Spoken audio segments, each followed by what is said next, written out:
hace 20 días como flema, entonces que la gripe se me va los 3, 4 días. A mí me, a mí me pasó igual. A mí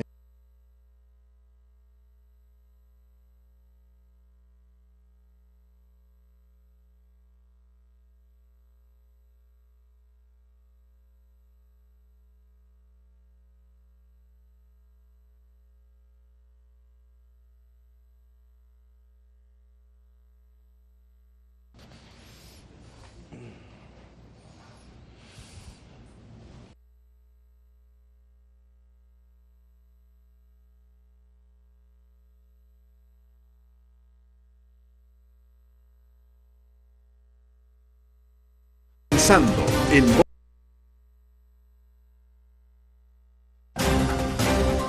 Pensando en voz alta, conversación espontánea en la que se analizan los temas de actualidad, abordados bajo la perspectiva de Alfredo Mena Lagos. Pensando en voz alta. Buenos días, bienvenidos a Pensando en Voz Alta. Hoy tengo con nosotros a mi buen amigo de infancia, Roberto Rubio, quien por razones equivocadas se ha vuelto en el pararrayo del momento. Y yo siento pues que se ha cometido una gran injusticia y creo que hay cosas más importantes que discutir, pero sí hay cosas importantes que aclarar. Así que por eso especialmente he invitado a Roberto a este programa. Bienvenido, Roberto. Muchas gracias por tus palabras introductorias, Alfredo. Ya sabes que siempre es un gran gusto conversar contigo. No, Roberto, contigo siempre es interesante porque primero fuimos compañeros de pantalones cortos en el externado. Exacto. Segundo, venimos de posturas diferentes en la política. O sea, tú en tus años mozos te integraste al FMLN para luchar por lo que tú creías que era justo. Y yo en mis años mozos fundé el Movimiento Nacionalista Salvadoreño y posteriormente el FAN. Me retiré porque no me gustaron algunas de las cosas que estaban sucediendo, que ya vamos a platicar de eso. Pero lo importante de esto, Roberto, es que si alguien es ejemplo del diálogo, de la amistad, de la buena fe, somos nosotros dos. O sea, que a pesar de venir de diferentes perspectivas, hemos llegado a unificar nuestros pensamientos, porque yo siento que a estas alturas del juego, ya no en los años mozos, coincidimos en la inmensa mayoría de las opiniones. O sea, eso a mí me indica que es posible hacerlo. Ahora, ¿por qué digo todo esto, Roberto? Porque parte de lo que te hicieron a ti, que es una canallada y una mentira, es precisamente las calenturas de aquellos que no quieren cambiar. Son precisamente las calenturas de aquellas personas que en el fondo no les interesa El Salvador. Son las calenturas de gente hipócrita, y ya vamos a hablar de eso. Son las calenturas de gente que no comprende que el mundo ha evolucionado y que gradualmente ha habido un feliz encuentro, digo yo, un feliz encuentro de mentalidades. Y de nuevo, quiero reiterar de que tú y yo somos muestra de que el diálogo es posible, somos muestra de que se pueden buscar destinos y métodos en común, pero principalmente objetivos en común, Roberto. Fíjate que la distinción más importante ahora, creo, no es que uno es de derecha o el otro es de izquierda, porque incluso ya yo en algunos análisis que he hecho, pienso que esta concepción lineal, porque es de línea, o sea, tú te ubicas en la línea derecha o en la línea izquierda o en el centro, son categorías de la ciencia política que se han quedado muy cortas para explicar la complejidad de la realidad política del mundo, ¿no? ¿Cómo puedes catalogar a los países en el Medio Oriente? ¿Son de derecha o de izquierda? Irán es de derecha, es de izquierda, Nicaragua o Venezuela son de izquierda solo porque dicen que son de izquierda, ¿verdad? Pero cuando ve su comportamiento decir, mire, es que no tiene nada que ver. Entonces, creo que ya los ciudadanos no tenemos que estarnos viendo como de derecha o de izquierda en estos momentos. Antes hubo una guerra efectivamente y había como dos posiciones que, digamos, defendían cada quien ideologías cercanas a pensamientos de derecha o de izquierda, pero ya pasó la guerra. Ahora creo que la verdadera dicotomía o la verdadera diferencia tiene que estar entre aquellos que creemos en la democracia, no importa de qué signo sea, y los que practican y quieren el autoritarismo. Esa es una distinción fundamental. Y la otra distinción fundamental es que son aquellos, ¿verdad?, personas que creen en la decencia, que podemos vivir en un país decente, que buscamos la transparencia sin purismos, porque aquí no estamos hablando de purismos, no, sino que de personas que tratan de convertir a la transparencia en un valor, ¿no?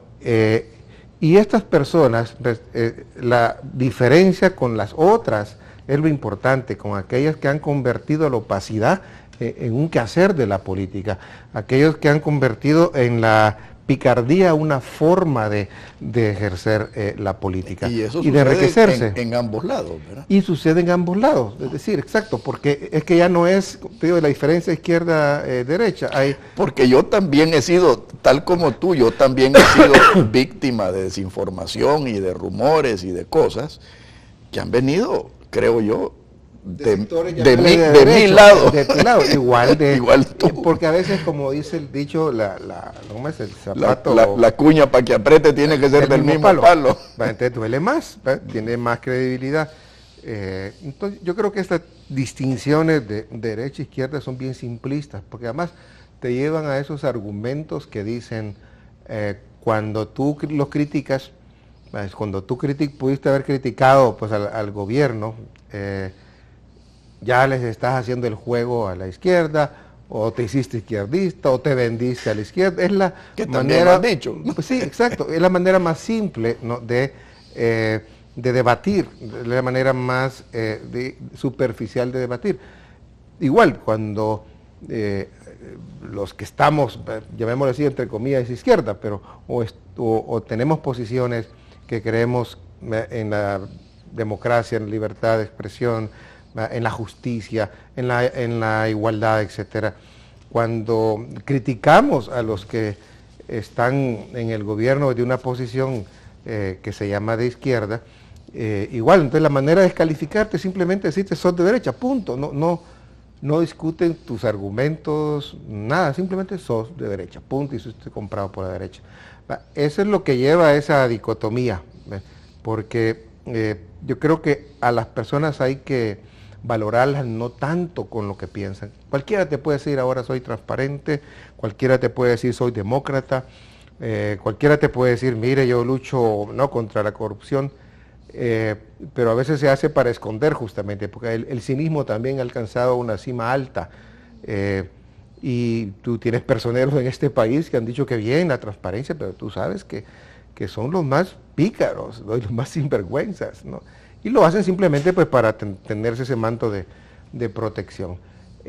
Y creo que el país necesita eso, que todos aquellos, llámese de derecha, de izquierda, de centro izquierda, radical o no radical, tenemos que unirnos en torno a esas dos cosas. A todos aquellos que creemos que la democracia vale la pena, de que en este país se corrió mucha sangre por justamente llegar a la democracia.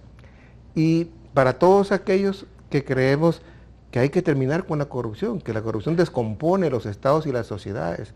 Y estamos viendo, mira, toda esta corrupción que llegó al fútbol, o sea, al fútbol internacional, al fútbol nacional, ha llegado a las empresas públicas de una manera escandalosa como en Brasil, llegó a la vicepresidenta de Guatemala, o sea, está ahí, unida con las operaciones ilegales, con el narcotráfico, con la criminalidad. O sea, todo eso va junto, entonces si no luchamos para eso, entonces se nos va a ir descomponiendo la institucionalidad, se nos va a ir descomponiendo, digamos, la sociedad y los valores. Yo haría un llamado, por lo tanto, a las personas que todavía pues, no son fanáticas de un bando ni de otro, a que se unan en torno a estos dos grandes conceptos que nos puede ayudar a sacar el país adelante, ¿no?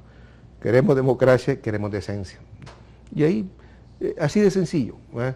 Y del otro lado estarán los que usan la democracia solamente por cuestiones tácticas, los autoritarios, los que no les gusta la división de poderes, los que se molestan porque la Sala de lo Constitucional, da resoluciones que incomodan.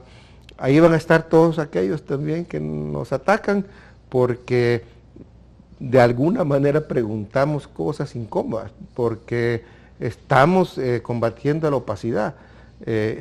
Aquellos que no quieren responder a las peticiones de información, aquellos que se sienten, investigados o denunciados porque han hecho actos de corrupción visibles, ¿no? Visibles, ¿no? Y el país ya cambió, el país ya no está tan tolerante, la sociedad no está tan tolerante con estas cosas. Yo creo que vamos avanzando en ese terreno, y finalmente lo que viene a dar mi caso es que se ponen en evidencia la existencia de estructuras, uno, de difamación, pero dos, junto a eso son estructuras de intimidación, a través de las cuales con estas dos cosas hacen lo que yo podría calificar como una extorsión de corbata, es decir, te extorsionan no para pedirte dinero, para pedirte silencio, ¿no? Para poderte manipular, ¿no? Para sacar algún favor político.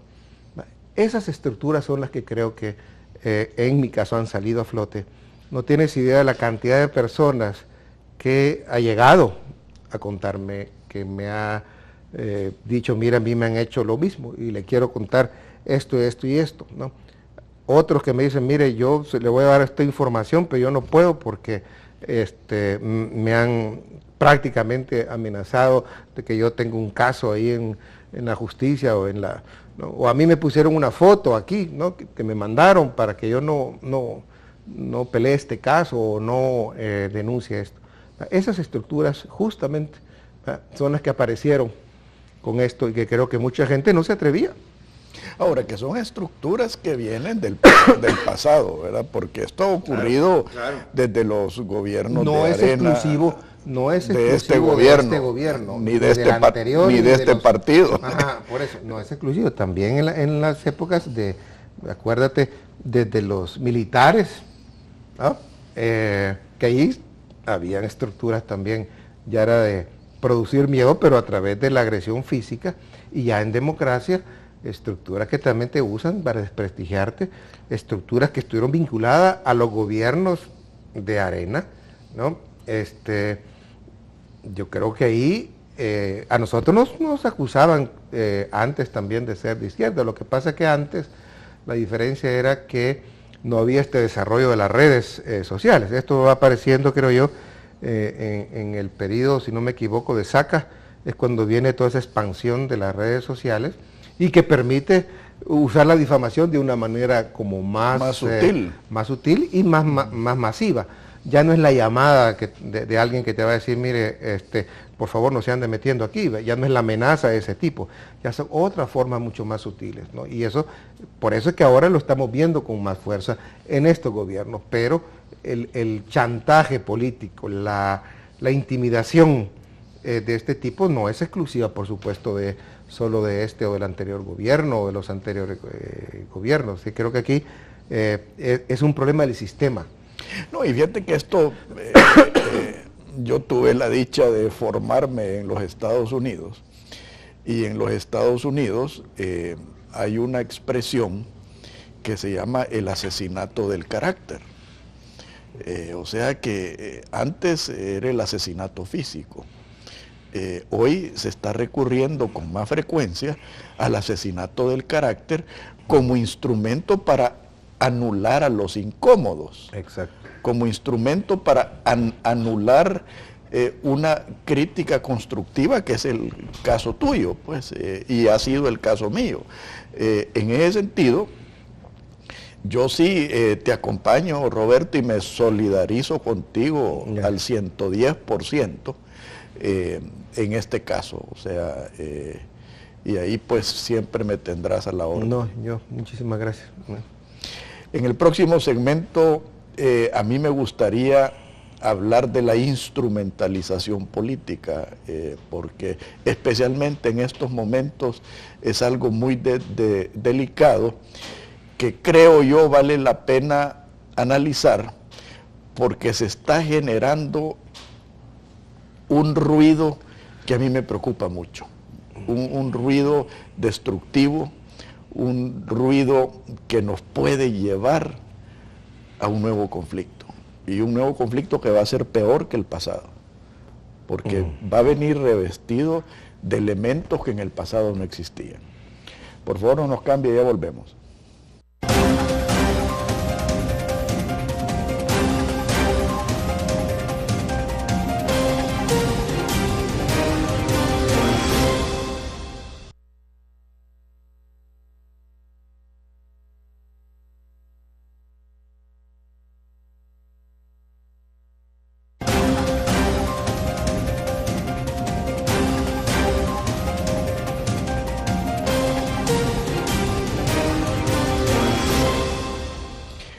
Roberto, hay ciertas cosas que tal vez demandan ser políticamente correcto.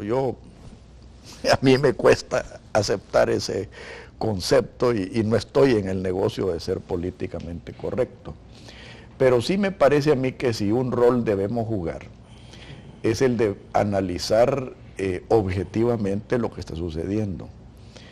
A mí me molesta la manipulación que se hace de todo lo que está sucediendo y ha sucedido.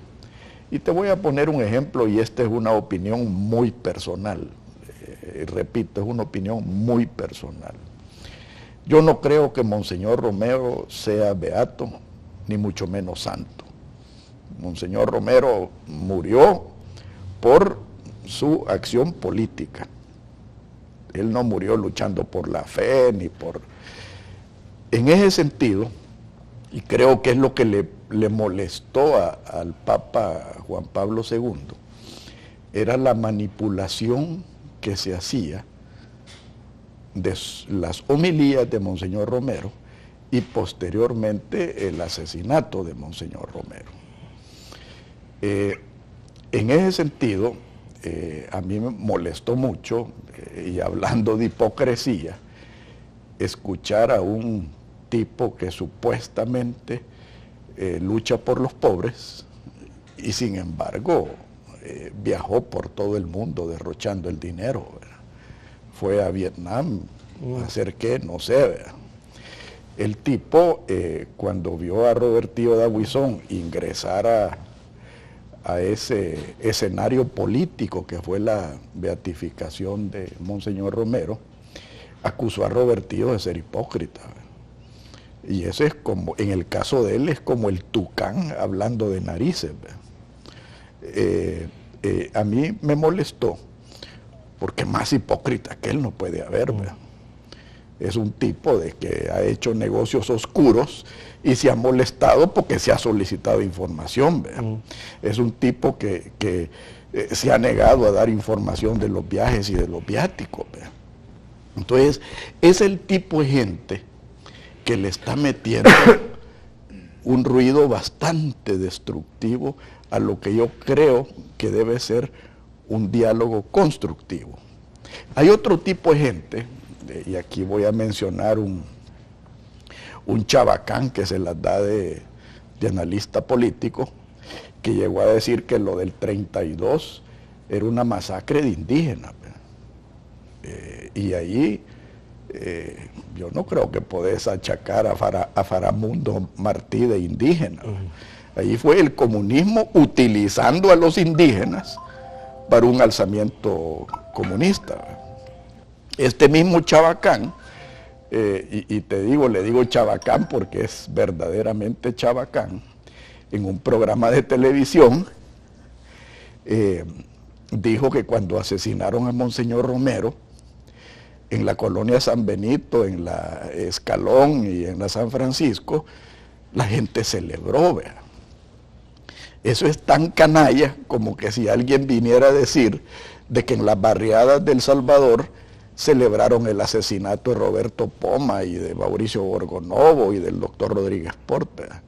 Entonces, a mí sí me molesta, Roberto, y quería conocer tu opinión, porque este tipo de discurso y estas acciones que se están haciendo son los truenos que dan el presagio de una tormenta. Y a mí se me hace que hay algunas personas, con intención o sin intención, están sembrando tormentas para cosechar tempestades. A mí sinceramente me preocupa, y después vamos a hablar de la justicia y vamos a hablar del problema económico y todo, pero el meollo de esta introducción, Roberto, es que a mí me preocupa que aquí se esté gestando algo bien feo. Hay síntomas, ¿no?, de autoritarismo preocupantes, porque acuérdate que veníamos de una etapa donde se dio la alternancia, se dio un cambio, no hubo golpe de Estado, no hubo, Arena aceptó su derrota, con el caso, digo, Mauricio Funes. Sí, ¿no? porque el de este pues, es cuestionable. Y el país dio un paso adelante en la consolidación de su proceso democrático, porque como que le faltaba esa prueba de decir, bueno, se va a aceptar que los que están del otro lado lleguen al gobierno. Fue un gobierno, desgraciadamente, más conflictivo y confrontativo. El presidente Funes pues era el ícono de esto, se levantaba todas las mañanas, creo, pensando a quién iba a destilar a atacar, viles. Y yo creo que se levantaba pensando en otras cosas, menos en cómo realmente hacer un buen gobierno, ¿no? Que por cierto, Hernández Monseñor dijo que Monseñor era su referente, y eso es lo que le hace daño, creo, a Monseñor, porque yo no me imagino a Monseñor en Homers y con colección de vehículos o comprándole una casa a una novia o haciendo, digamos, hoyos de 120 millones, ¿no? Repartiendo a sus amigos. Yo no me imagino a Monseñor haciendo eso, ¿no? Entonces, la figura de Monseñor queda un poco afectada. Yo creo que si una de las cosas tardó digamos, y generó polémica justamente al interior de la iglesia, son este tipo de manipulaciones que se hacen, igual como lo han hecho otras personas, ¿no? Pero bueno, este es un punto de donde nos vamos al tema de la hipocresía, ¿no? Exactamente. Pero el otro punto que tú señalas, y es el que sí, al que quiero referirme, es que cuando tú vistes el cambio ya del gobierno de Funes a Sánchez Serén, por lo menos tú dices, aunque fue conflictiva la elección, y realmente si eso hubiera sido al revés, si hubiera sido el FMLN el que hubiera perdido por esos 6,000 votos, otra cosa sería en este país. Pero bueno, Arena, pues como el que legitima es el que pierde, y Arena pues no, a mi manera de ver, dio una pelea mala, no fue inteligente. Vinieron unos días y tú te encuentras con un presidente que busca un acercamiento con Arena, busca un acercamiento con empresarios, digamos, trata bien a los medios, empiezan a haber gestos pues de distensión, el mismo estilo presidencial, más sencillo, no ese garbo, esa prepotencia que destilaba el presidente Funes. Pues entonces, quieras o no, esa figura ha ayudado a que, digamos, el país pensara que íbamos a avanzar más, y además con un partido que se tenía miedo porque iba a hacer una serie de cambios radicales. Entonces, los primeros meses de este gobierno pues suscitó algún beneficio de duda. Sin embargo, especialmente después de las elecciones, había que analizar por qué de las elecciones de diputados, empezamos a ver síntomas ya preocupantes, que pareciera que ahora más bien es tratar de que de aquí al al 2018 y al 2019 vayamos como neutralizando o separando a los obstáculos que nos van a permitir, a todos los incómodos del poder. Entonces, pues los medios que no nos gustan, pues los criticamos, pero al mismo tiempo nosotros vamos a ir a crear nuestros propios medios para tener nuestra propia voz. Hay ciertos síntomas en las cuales pareciera que hubo distanciamiento fuerte con el sector privado. Y el síntoma más preocupante, y es que después de que al principio también el discurso del partido oficial del gobierno cambió, porque el abanderado de la lucha contra la sala era el señor Sigfrido Reyes, y eso pareciera que había desaparecido. Sin embargo, aparece nuevamente los ataques contra la sala, y ya no solo ataques, es que ahora ya con vistas a crear, ¿verdad?, condiciones para poderlos neutralizar. La información pues, que yo he dado, que ha circulado, porque es información directa, yo no hablo por hablar, yo no me dejo ir por chambres. Y la información, como digo que no es chambre, es que llegaron 3 personeros del frente, un hombre y 2 mujeres, y reunieron al cuerpo diplomático, porque se reúne Arena y el frente separadamente, se reúnen cada 6 semanas más o menos con el cuerpo diplomático. Y dijeron, miren, así prácticamente vamos a ir tras la sala, la vamos a neutralizar, no podemos permitir que estos dictadores sigan aquí. Y no les bastó eso, sino que dijeron cómo lo iban a hacer.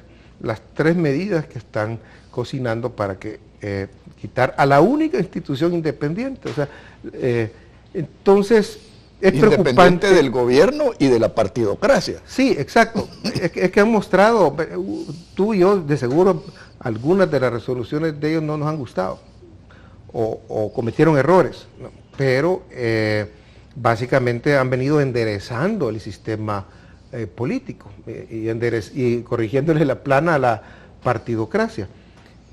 Y esta única institución se la quieren acabar. Eso sí es preocupante, ¿ves?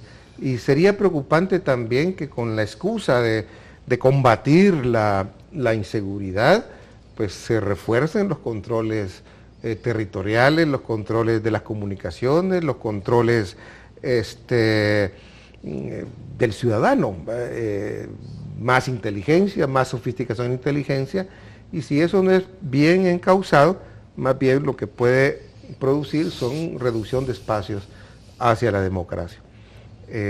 Entonces yo comparto tus preocupaciones en el sentido de que si esto sigue así, se nos va deslizando a una situación de confrontación que ya queríamos superada.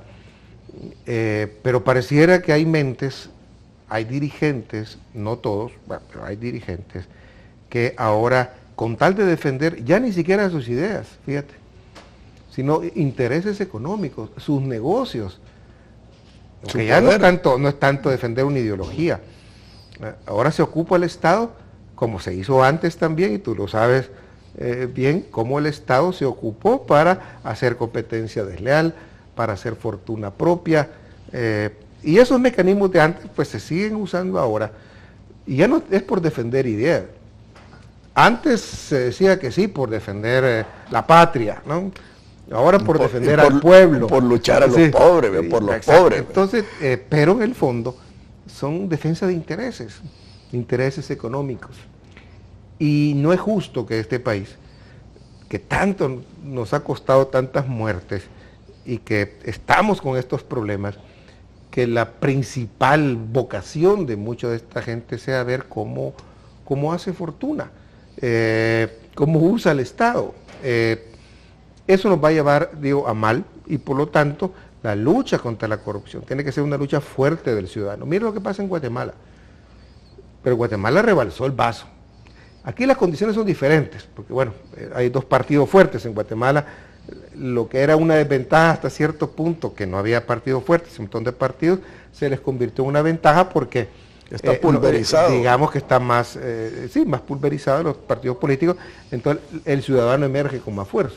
Aquí cuesta más, pero puede llegar el día que también se nos rebalse, digamos, el vaso, y el ciudadano puede empezar a manifestarse de distintas maneras.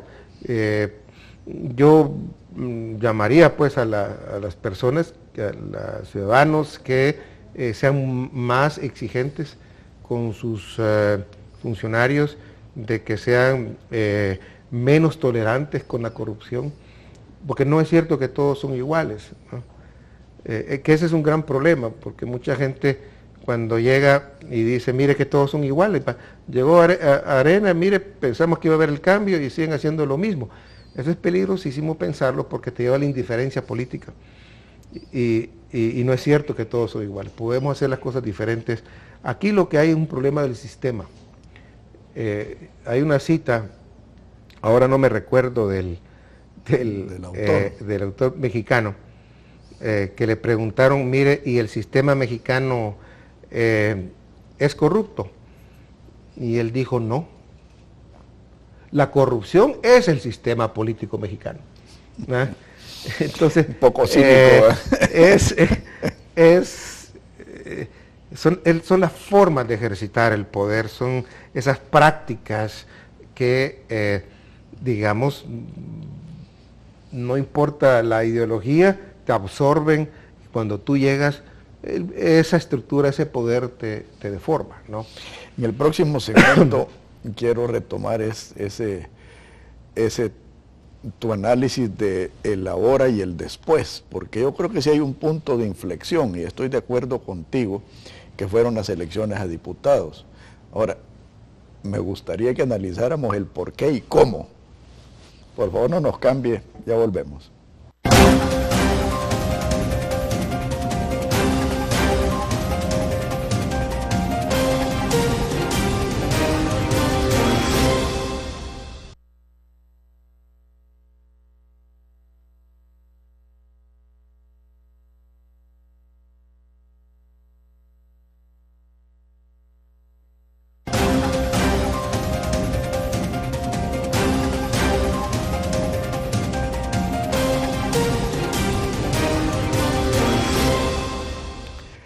Roberto, ese antes y después, me gustaría que empezáramos a analizar el por qué. A mí lo que se me hace, y corrígeme si estoy equivocado, es que al realizar el recuento de votos y el destapar 20 y pico de mil votos válidos, eso llevó, a mí me llevó por lo menos, a analizar qué hubiera sucedido si esto se hubiera hecho en las elecciones presidenciales. Yo estoy convencido, y es una opinión muy personal, de que nuestro presidente fuera diferente. Y en ese sentido, lo menos que está sucediendo, lo menos, es que le resta legitimidad a este gobierno.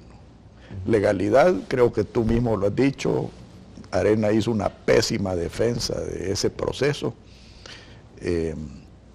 pero a los ciudadanos no dejen que pensar. O sea, 6,000 votos de diferencia no da un mandato. Y en ese sentido, creo que se está gobernando como que si existiera un mandato. Hemos venido, digamos, después de los acuerdos de paz, veníamos, mejor dicho, ganando en consolidación del proceso electoral. Se crearon esas reformas que permitieron que los partidos políticos tuvieran tanto las funciones de juez como de administrativas. Y de alguna manera, más o menos, no funcionaba mal porque se vigilaban mutuamente. Pero eso se ha ido descomponiendo y resulta que hay una serie de huecos, por decir así, que los partidos van descubriendo, y sobre todo el partido que tiene en sus manos el control mayoritario de las estructuras electorales, ¿no? Y dice, aquí fíjate que yo puedo mover la ley permite que yo pueda desplazar determinados votantes de un municipio a otro, siempre y cuando estén inscritos como vigilantes. Y eso que pudo haber sido al principio poco, de repente se convirtió ya en acarreo, en un acarreo electoral de mucha gente, y yo creo que posiblemente todos los partidos lo ocupan, uno posiblemente más que otro tiene más capacidad de hacerlo. Vamos viendo de que también se va preparando la gente para cómo hacer los truquitos, ¿no? Ya no el rellenar urnas, porque eso ya no se puede. Pero vamos descubriendo cómo se va, exacto, la anulación del voto, cosas así que si tú no tienes bien montado tu ejército de gente bien preparada, llévala de perder, ¿no? No hay duda que el Frente tiene el mejor ejército electoral. Pero incluso, bueno, se dio la crisis de la elección alcalde con Violeta Mengíbar y Rodrigo Samayoa, que fue una derrota, digamos, de 60 o 60 votos, ¿no? Y ahí se puso el sistema a prueba. ¿Qué fue lo que realmente salvó ahí al sistema? Que se abrieron las urnas. Porque la verdad está en las urnas. El paso de la urna, ¿no?, de los votos que están ahí adentro al acta, y del acta digámosle así, al tribunal, ahí no hay exactitud, eso se nos ha ido deformando. Del dicho al hecho hay un gran trecho. Y entonces ya la credibilidad para que lo que tú llevas al final al acta con lo que está en la urna se ha ido, digamos, perdiendo. Entonces, cuando se abren las urnas en San Salvador, bueno, 60 votos, pero el perdedor tuvo que morderse y aguantar. Viene la elección ahora presidencial, se da una serie de anomalías y se pide la apertura de urnas. Yo creo que ahí, si se hubieran abierto las urnas, el presidente que saliera hubiera estado mucho más legitimado. Correcto. Viene ahora esta otra elección y quizá esta elección es la que dio la prueba que efectivamente ese sistema está fallando. Ese sistema que se vigila mutuamente, que ahora se necesitan jueces, digámosle así, separados, independientes, entre lo que administren y lo que juzguen sobre todo tienen que ser independientes. Y se vieron los vicios, salieron a flote los vicios del sistema. No solo porque teníamos una nueva forma de votar, que era más complicada ciertamente, ¿no?, sino que salen a flote justamente, digamos que hay una serie de anomalías que no son masivas de miles, ¿no? Claro, hoy fueron mucho más grandes justamente por ese sistema, ¿verdad?, que en buena medida el tribunal es responsable, la asamblea son responsables, no la sala, de no haber educado, no haber hecho lo posible para que el conteo fuera más preciso, más bien elaborado. Entonces, si en San Salvador fueron 21,000, y si esto se generalizó porque hubieron demandas de todas partes, o sea que si hubieran abierto todas las urnas, quizá hubiera habido alguna modificación en alguna diputación. El sistema que tenemos, y es, creo yo, bueno, es que no hace fácil que tú cambies de diputado, es decir, que puedas, digamos, subir diputados, bajar diputados, para los grandes es difícil. Tiene que haber mucha cantidad de votos. Pero pudo haber significado 1 o 2 diputados más o menos. Eso te hubiera cambiado completamente el panorama. Es cierto que, como digo, por ser voto cruzado, nuevo, todo lo que sea, aparecieron más anomalías, más dificultades. Pero eso no quita que están habiendo esto. Entonces tenemos que ir a una reingeniería o un reseteo del Tribunal Supremo Electoral y nuestro sistema electoral, porque llegar así a las elecciones del 2018 va apuntando lo que tú dices, va a ir apuntando a unos mayores niveles de confrontación. Y tal vez será tema de otro programa y ya te invito a que lo hagamos más adelante, el análisis de la reforma electoral. Yo creo que es esencial de que vayamos emigrando hacia la distritación del voto por las diputaciones, ¿verdad? Como te digo, es tema de otro programa. Ahora quisiera que pasáramos, Roberto, a la hoja de ruta, y hay que ponerle mucha atención a esto, a la hoja de ruta que se ha seguido en Venezuela, a la hoja de ruta que se ha seguido en Ecuador, en Nicaragua, y que ha estado asesorada por Cuba. Aquí ya se están viendo esos truenos de la tormenta, el querer tomarse los medios de comunicación, el querer callar a la oposición, el querer tomar control estructural de la economía poco a poco. Y en ese sentido me gustaría conocer tu análisis de hacia dónde se perfila esto. Hay personas, hay grupos, hay dirigentes dentro del frente que creo que no se han dado cuenta que el mundo ya cambió y que tenemos, es decir, que estos esquemas no dan resultados en términos económicos, pero sí sirven para enriquecer a unas cúpulas o a unos grupos o personas. Para eso sí es útil, ¿no? Porque que me vengan a decir a mí que Venezuela, solo porque hizo una distribución mejor, porque hay que decir que en Venezuela se repartieron mejor las rentas del petróleo, ¿no?, que antes, o porque Ortega diga que él es antiimperialista, o porque diga que quiere la justicia social, ya son de izquierda. Por los frutos los conoceréis, es decir, no le hagas caso a lo que dicen, sino a lo que hacen. Y lo que hacen es de manual. Es decir, mira, ¿qué hizo Ortega? Ortega perdió las elecciones con Violeta Chamorro, él se quedó en oposición, pero poco a poco, él va subiendo escalones y se toma prácticamente la justicia. Esa fue la clave. Con la complicidad de la falsa derecha, ¿verdad?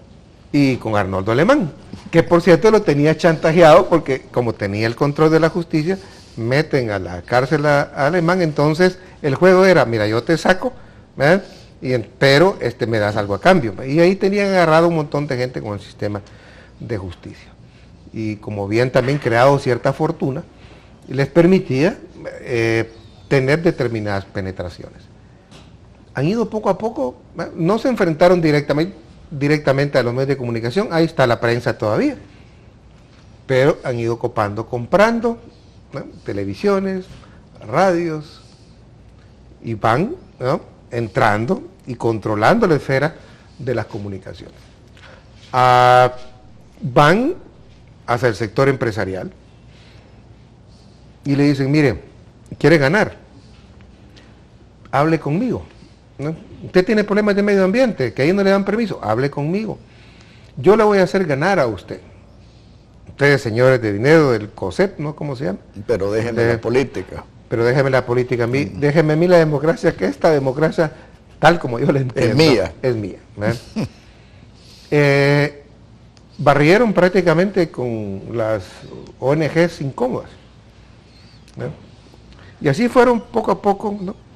Se tomaron entonces el Parlamento. Cuando ya tenía copado la justicia y tenía copada la Asamblea, llega el gobierno y tiene todo. Y coparon, o sea, y ahí son reyes, ahí no son presidentes, ¿no? Hay un rey y hay una reina que gobierna Nicaragua. Eso es de izquierda, me lo siento, ¿no? Lo mismo puedo decir de Venezuela. Entonces, decir que Venezuela es todavía el país que hay que seguir de ejemplo, mire, yo no voy a seguir un ejemplo que me toque hacer filas para ir a comer. tiene algunas cosas positivas, que nada es negativo o positivo, ¿verdad? Y le dieron dinero a mucha gente. La pregunta es, ¿y eso es sostenible? ¿Está regalando? ¿No? Claro que es bueno darle, y mucha gente pobre salió de su pobreza por eso, pero tú no puedes ser también irresponsable ¿a qué costo? de mantener eso, porque a la larga se te vuelve en contra, ¿no? Entonces, esos esquemas más del populismo también es típico.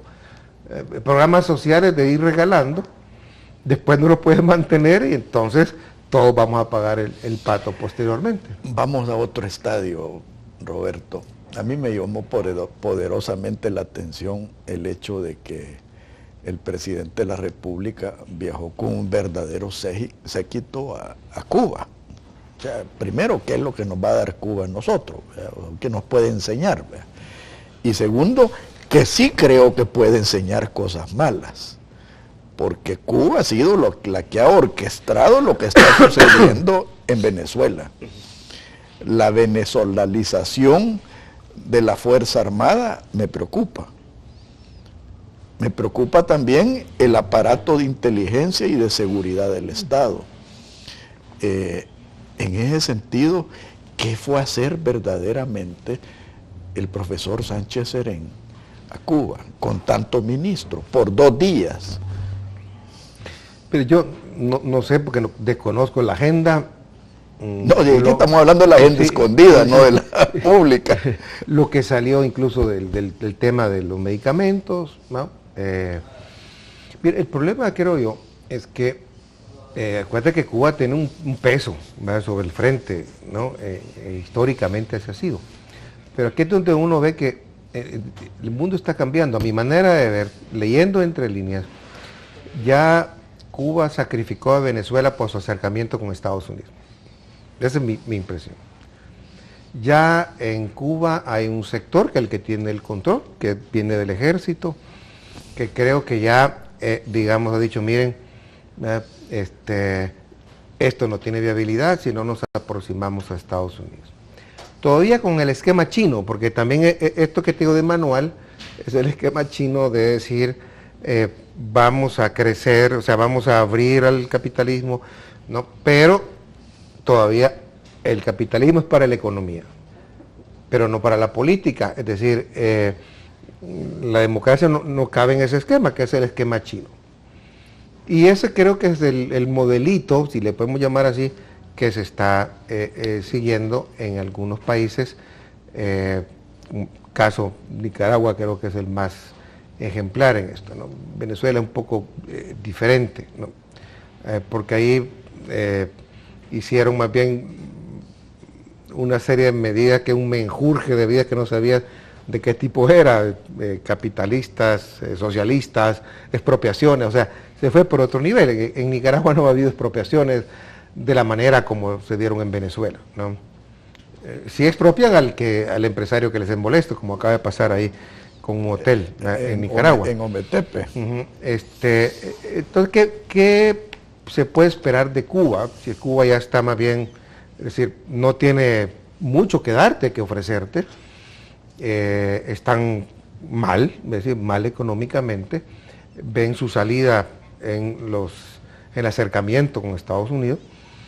Entonces puede ser cuestiones ideológicas que todavía quedan, ¿no? Y un amigo me decía que mira, todavía van a quedar algunos que son los últimos mohicanos que no se han dado cuenta que las cosas están cambiando. Ya cambiaron. Pero también acuérdate que hay otros que aquí en medio de todo esto hay negocios. Roberto, ya me hicieron señales de que se nos acabó el tiempo, desafortunadamente quedamos pendientes de otro programa. Creo que esta situación es demasiado fluida y demasiado peligrosa para no analizarla. Te agradezco. No, a ti. Muchas gracias, Alfredo. Muy amable de tu parte. Que Dios los bendiga a todos. Muy buenos días. Esto fue Pensando en Voz Alta, conversación espontánea en la que se analizan los temas de actualidad, abordados bajo la perspectiva de Alfredo Mena Lagos. Pensando en Voz Alta.